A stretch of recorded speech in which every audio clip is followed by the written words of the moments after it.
ആരിൻ്റെയും ജിസേലിൻ്റെയും ബന്ധം തകർന്നോ? ഇതിപ്പോൾ നിങ്ങൾ കേൾക്കുന്നവർ വിചാരിക്കും ഇതെന്താ ഇവൾക്കെന്താ രാവിലെ അമ്മൂസ് തോട്ടിന് രാവിലത്തെ കുൽസിതം പറയാനേ ഉള്ളൂ, അല്ലെ അവിഹിതം പറയാനാണോ നേരം എന്ന്. അതൊന്നുമല്ല പറയുന്നത്. ആരിനും ജിസേലും തമ്മിലുള്ള ഒരു റിലേഷൻ വരുന്നവർക്കും പോകുന്നവർക്കും നമുക്കും ഒക്കെ കൃത്യമായിട്ട് അറിയാവുന്ന കാര്യങ്ങളാണ്. അനുമോള് പറഞ്ഞത് ശരിയാണെന്ന് നമ്മൾ പല തവണ ഇപ്പം മനസ്സിലാക്കി കഴിഞ്ഞു. പ്രവീൺ പുറത്തു എന്ന് പറഞ്ഞു, അങ്ങനെ എല്ലാവരും പറയുന്നുണ്ട് ഇവർ തമ്മിലുള്ള റിലേഷൻ എന്ന് പറയുന്നത് അനുമോള് പറഞ്ഞത് സത്യമാണ്. അപ്പോൾ അനുമോള് പറഞ്ഞത് സത്യമാണെന്ന് തെളിഞ്ഞു കഴിഞ്ഞു. അപ്പോൾ ഇപ്പോൾ ശോഭയും ഷിയാസും ആര്യനോട് പറയുന്നുണ്ട്. അത് ശോഭയ്ക്ക് ആര്യനോട് പ്രത്യേക താല്പര്യമുണ്ടല്ലോ. അപ്പോൾ അത് തന്നെ നമ്മൾ ഓൾറെഡി വീഡിയോസിലൊക്കെ കണ്ടിട്ടുള്ളതാണ്. അപ്പോൾ ശോഭ ആര്യനോട് പറയുന്നുണ്ട് ഇതുമായിട്ട് ഈ റിലേഷൻ ഒരു ശരിയായ ഒരു റിലേഷൻ അല്ലെന്ന്. അത് ആര്യൻ എങ്ങനെ പറയുമെന്നറിയാതെ ആര്യൻ ഇന്നലെ ബെഡിൽ കമന്നൊക്കെ കിടക്കുന്ന ഒരു സിറ്റുവേഷൻ ആയിരുന്നു നമ്മൾ കണ്ടത്. എന്തായാലും രാവിലെ ഇത് ടാസ്ക് തുടങ്ങിയതിന് ശേഷം ജിസേലിൻ്റെ അടുത്ത് മേക്കപ്പ് റൂമിൽ വന്ന് ആര്യൻ പറയുന്ന രംഗമാണ്, ഞാൻ നിൻ്റെ ഷാഡോ ആണെന്നാണ് പുറത്ത് പറയുന്നത്. നമ്മൾ തമ്മിലുള്ള റിലേഷൻ ഫേക്ക് അല്ലെങ്കിൽ അത് ഒരു ബാഡായിട്ടാണ് പുറത്തേക്ക് പോകുന്നത് എന്ന് പറയുകയാണ്. അതുകൊണ്ട് നമ്മളൊന്ന് ശ്രദ്ധിക്കേണ്ട ആവശ്യമുണ്ട്. പുറത്തു നിന്നുള്ളവർ പറഞ്ഞതാണെന്ന് പറയുന്നത്. അത് പക്ഷേ ജിസേൽ അംഗീകരിക്കാൻ തയ്യാറല്ല.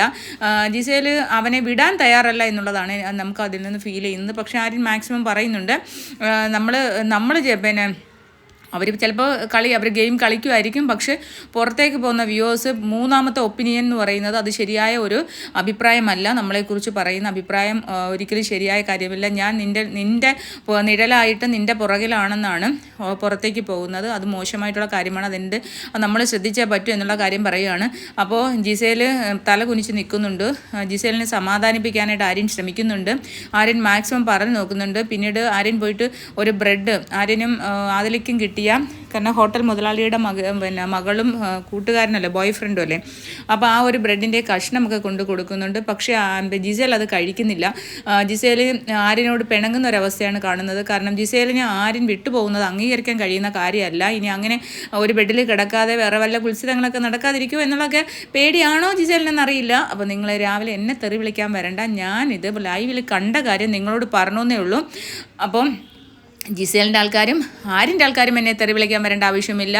ആര്യൻ എന്തായാലും ജിസേലിൽ നിന്ന് അകലുന്നതായിട്ട് എനിക്ക് തോന്നുന്നത്. എന്തായാലും ഇന്ന് നമ്മുടെ റിയാ സലീം വരുന്നുണ്ട്. റിയാ സലീമും കൂടി വന്നതിന് ശേഷം നെക്സ്റ്റ് അപ്ഡേറ്റ്സ് എല്ലാം തരാം. അപ്പം ഞാൻ ഇന്നിവിടെ തന്നെ ഉണ്ട്.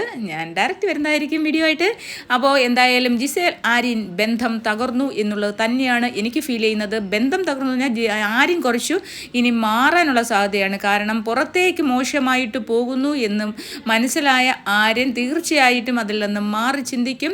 അപ്പോൾ ജിസേൽ അമ്മായിയുടെ പ്രതികരണവും ജിസേൽ അമ്മായിയുടെ ഇനിയുള്ള കളികളും എങ്ങനെയൊക്കെയാണെന്ന് നമുക്ക് കാത്തിരുന്ന് കാണാം. അപ്പം നെക്സ്റ്റ് അപ്ഡേറ്റ് ആയിട്ട് വരുന്നവരേക്കും ബൈ.